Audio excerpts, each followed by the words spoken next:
열둘, 죄의 용서는 교제에 의한 용서이다. 구원받은 사람은 구원받은 사람들과 교제할 수 있는 자리에 참여해야 한다. 그 교제는 생명의 빛 안에서 갖는 참된 교제이다. 요한일서 1장 7절에 저가 빛 가운데 계신 것 같이 우리도 빛 가운데 행하면 우리가 서로 사귐이 있고 라고 말한다. 영적 신앙의 중요한 표가 하나 있다. 그것은 교제 없는 곳에 승리는 없다는 것이다.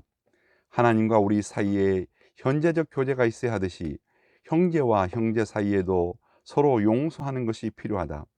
사도 바울은 고린도 교회를 향하여 성도의 교제가 회복되어야 함을 강조하면서 고린도후서 2장 7절 10절에 말씀한다. 그런즉 너희는 차라리 저를 용서하고 위로할 것이니 너희가 무엇이든지 네게 용서하면 나도 그리하고 만일 내가 용서한 일이 있으면 용서한 그것을 너희를 위하여 그리스도 앞에 한 것이니 라고 교훈한다. 넷째, 주기도문의 다섯째 청원에서 하나님께서 우리 죄를 용서해 주시는 것과 우리가 우리 이웃의 죄를 용서해 주는 것 사이에 어떤 관계가 있는가?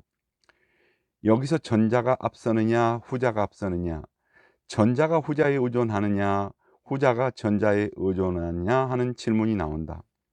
다시 표현하면 수직관계와 수평관계의 상호간에 어떤 관계가 있느냐 하는 것이다. 우리가 이 다섯째 청원을 바르게 이해하기 위해서는 먼저 다음 사실을 잘 이해하고 있어야 한다. 다섯째 청원은 근본적으로 이미 용서받은 청원이다. 말하자면 이 청원은 이미 그리스도 안에서 용서받은 자가 다시 하나님 앞에 용서를 구할 때 어떤 자세로 서야 할 것을 강조하고 있기 때문이다. 유대인들의 기도는 어디까지나 용서를 구할 수 있는 자의 권리나 조건을 강조하고 있다. 그러나 우리의 주기도문은 하나님 앞에 나오는 자들이 어떤 자세로 서야 할 것인가를 강조하고 있다. 이 사실을 염두에 두면서 이제보다 구체적으로 이 청원이 무엇을 가르치고 어떤 점을 강조하고 있는가를 살펴본다. 다섯째 청원은 하나님의 용서, 수직적 차원의 용서와 인간 상호간의 용서, 수평적 차원의 용서가 서로 분리될 수 없다는 사실을 강조하고 있다.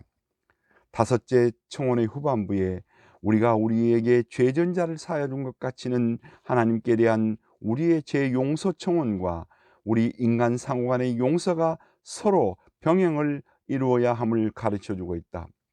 거듭 말하자면 이 후반부가 전반부를 가능케 하는 조건을 가르치고 있는 것은 아니다.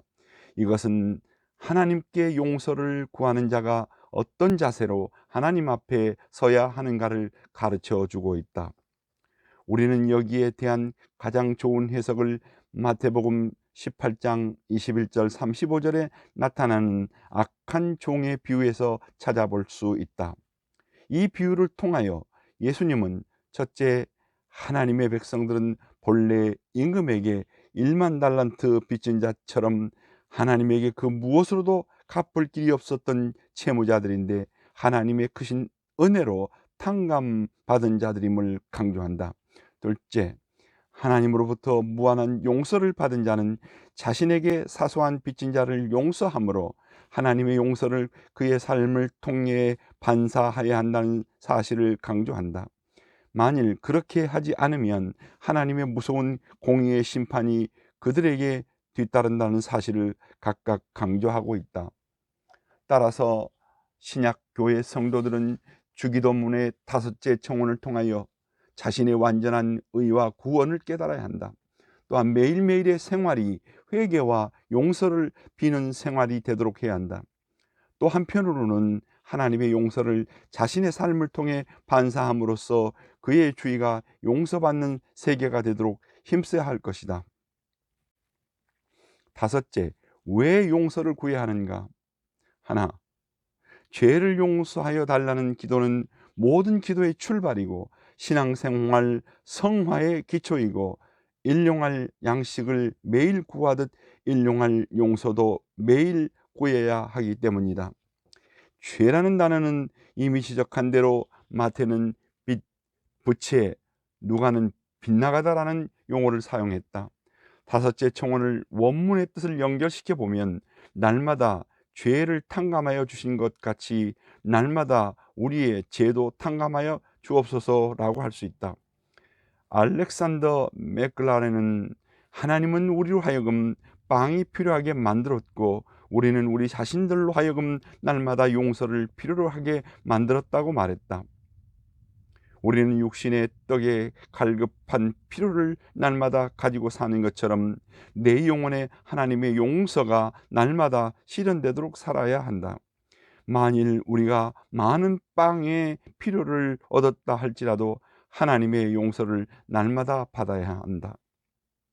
둘, 죄의 용서는 적은 것에서부터 아무리 큰 죄라도 범죄 내용에 관계없이 용서의 범위 안에 두셔서 용서해 주시기 때문이다.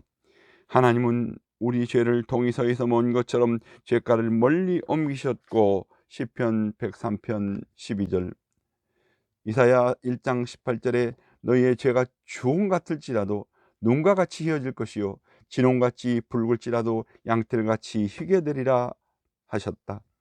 주홍색은 헬라어에서 두 번 담갔다라는 뜻이 있어서 인간의 기술로는 그 물감을 다시 씻을 수 없다는 것으로 상징한다. 비록 우리의 죄가 주홍색 물감을 물들인 것처럼 그럴지라도 하나님은 용서하시고 죄를 씻어 주신다. 예수님의 비유 속에 나오는 임금은 그에게 1만 달란트 빚진 채무자를 용서해 주었다 라고 마태복음 18장 27절에 말씀한다. 한 달란트는 3,000세겔의 중량이며 1만 달란트는 거의 12톤의 금을 함유한다. 하나님은 우리 죄들을 구름처럼 흩어지게 하시고 이사야 44장 22절에 내가 내 허물을 빽빽한 구름이 사라짐같이 내 죄를 안개에 사라짐같이 도말하였으니라고 하였었다. 죄를 용서하심과 크기와 내용에 관여하지 않으시고 우리가 완전히 용서받을 수 있음을 믿어야 한다. 셋, 그리스도인의 신앙의 뿌리는 하나님의 용서로부터 시작되었다. 죄인이 예수 그리스도를 믿음으로 말미암아 구원받았음을 로마서 1장 10절에 말씀한다. 우리가 아직 죄인 되었을 때 그리스도께서 우리를 위하여 죽으심으로 하나님께서 우리에 대한 자기의 사랑을 확증하셨다고 로마서 5장 8절에 말씀한다. 그러므로 이제 그리스도 예수 안에 있는 자에게는 결코 정죄함이 없나니라고 로마서 8장 1절에 말씀한다. 우리는 우리 주 그리스도 예수 안에 있는 하나님의 사랑에 끊을 수 없다고 로마서 8장 9절에 말씀한다. 확증과 함께 용서해 주시는 그 하나님을 아바 아버지라 로마서 8장 15절에 부를 수 있게 한다고 말씀한다. 넷, 그리스도인들의 용서를 구하는 삶은 자신의 사죄의 축복을 날마다 더 깊이 체험함으로 평안과 희락을 누리는 성령의 열매를 맺는 삶을 살 수 있기 때문이다. 용서받지 못한 죄인은 마음속에 두근거리는 떨림을 가지고 살아간다. 천둥 소리에도 놀라고 풀잎이 바람에 스치는 소리에도 놀라며 두려움과 고통과 슬픔으로 살아간다. 요한 사도는 두려움의 형벌이 따름이라고 요한일서 4장 18절에 말씀한다. 형벌이라는 헬라어 용어 콜라시스는 때때로 지옥이라는 뜻으로 쓰이기도 한다. 두려움은 그 속에 지옥을 가지고 있는 것이다. 빚을 지고 있는 사람은 부채를 해결하지 못해 발걸음마다 체포당할까 두려워하며 고통을 안고 살아간다. 이처럼 용서받지 못한 죄인은 오늘 밤 죽음이 찾아오면 어쩌나 하는 두려움이 있다. 그러나 용서받은 그리스도인들은 사죄의 깊은 은총과 함께 날마다 기쁨으로 살아간다.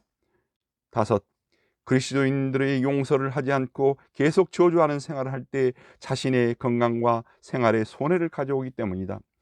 시편 기자는 시편 109편 17절 18절에 말씀한다. 그가 저주하기를 좋아하더니 그것이 자기에게 임하고 축복하기를 기뻐하지 아니하더니 복이 그를 멀리 떠났으며 또 저주하기를 옷 입듯 하더니 저주가 물같이 그 몸속에 들어가며 기름같이 그의 뼛속으로 들어갔나이다 라고 저주를 금하지 않는 대가에 대하여 고백한다. 용서는 저주라는 질병을 치료하는 건강제이다. 상대방을 용서하지 못하고 증오할 때 제일 고통받는 사람이 바로 자신이다. 용서할 수 없는 상대방을 축복하고 용서를 먼저 구할 때 영육 간의 강건한 삶을 살 수 있게 된다. 로마서 12장 14절에 너희를 핍박하는 자를 축복하라, 축복하고 저주하지 말라고 했다. 베드로전서 3장 9절에 악을 악으로 욕을 욕으로 갚지 말고 도리어 복을 빌라. 이를 위하여 너희가 부르심을 받았으니 이는 복을 이어받게 하려 하심이라 라고 말씀한다. 디모데후서 3장 3절에 마지막 때가 이를수록 사람들은 원통함을 풀지 아니한다고 했다. 용서는 곧 원통함과 저주스러움을 풀어야 하는 것이다. 마음에 한이 맺힌 사람은 잠도 제대로 이루지 못하고 평안을 빼앗기고 그것이 병이 되어 건강을 잃고 만다. 용서를 통해 맺혔던 모든 것을 푸는 마음을 가져야 한다. 영혼의 치유는 사제와 밀접한 상관관계를 가진다. 너희는 너희 죄를 서로 구하며 병 낫기를 위해 기도하라는 말씀이 있다. 용서는 내 자신의 건강을 지키고 용서에 이른 후에야 건강한 인간관계가 가능해진다. 6. 용서는 예수님이 가르치신 내 이웃을 내 자신과 같이 사랑하라. 마태복음 22장 39절의 계명을 지키는 것이기 때문이다. 요한일서 4장 20절에 요한 사도는 보는 바 그 형제를 사랑하지 아니하는 자는 보지 못하는 바 하나님을 사랑할 수 없느니라 라고 말한다. 사랑은 용서라는 나무에 성령의 열매를 맺는 것과 같다. 7. 도무지 용서할 수 없는 대상일지라도 우리가 반드시 용서해야 할 책임을 가지고 있기 때문이다. 우리 모두는 하나님 앞에 1만 달란트 빚을 탕감받은 사람들과 같아.